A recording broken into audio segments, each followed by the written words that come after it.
Installez-vous confortablement et laissez-moi vous raconter la légende accélérée de l'Odyssée d'Ulysse. Il y a très longtemps, dans la Grèce antique, vivait un roi rusé et courageux, Ulysse, souverain de l'île d'Ithaque. Quand la guerre de Troie éclata, Ulysse partit avec ses hommes pour combattre aux côtés des Grecs. Après 10 longues années de guerre, il eut une idée brillante, construire un cheval de bois géant dans lequel se cachaient les soldats. Les Troyens, croyant que c'était un cadeau, le firent entrer dans leur ville, et ainsi, grâce à la ruse d'Ulysse, Troie fut vaincue. Mais le plus dur restait à faire, rentrer chez lui. Ce voyage allait durer encore 10 ans, car les dieux n'étaient pas tous contents de lui. Ulysse et ses hommes affrontèrent 1000 dangers. D'abord, ils furent capturés par le cyclope Polyphème, un géant à un œil. Pour s'échapper, Ulysse creusa un plan ingénieux. Il aveugla le monstre avec un pieu chauffé au feu et s'enfuit caché sous le ventre de ses moutons.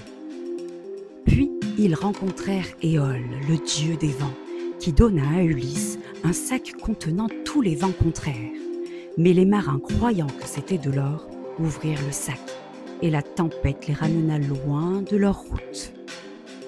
Ils affrontèrent aussi les Lestrygons, des géants cannibales, puis passèrent sur l'île de Circé, une magicienne qui transforma ses hommes en cochons. Grâce à l'aide d'Hermès, Ulysse la força à les libérer, et elle les hébergea même 1 an. Pour continuer leur route, ils durent descendre aux enfers, où Ulysse consulta l'âme du devin Térésia pour apprendre comment rentrer chez lui.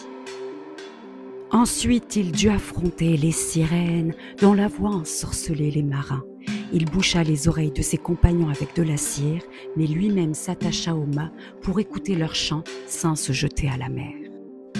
Il passa ensuite entre Charybde, un tourbillon géant, et Scylla, un monstre à 6 têtes. Il perdit quelques hommes, mais continua sa route. Mais l'épreuve la plus terrible arriva quand ces hommes tuèrent des bœufs du dieu Soleil, malgré l'interdiction. Zeus détruisit leur navire par la foudre, et Ulysse fut le seul survivant. Il échoua sur l'île de Calypso, une nymphe qui l'aima et voulut le garder pour toujours. Il y resta 7 ans prisonnier, jusqu'à ce que les dieux le libèrent. Enfin, après tant d'années, il atteignit Ithaque, mais déguisé en mendiant, car tout le monde le croyait mort. Sa maison était envahie par des prétendants qui voulaient épouser sa femme, Pénélope, et prendre son trône. Avec l'aide de son fils Télémaque et de quelques fidèles, il tendit un piège. Il participa à un concours d'arc que lui seul pouvait réussir. Une fois armé, il révéla sa vraie identité et reprit son trône et sa famille.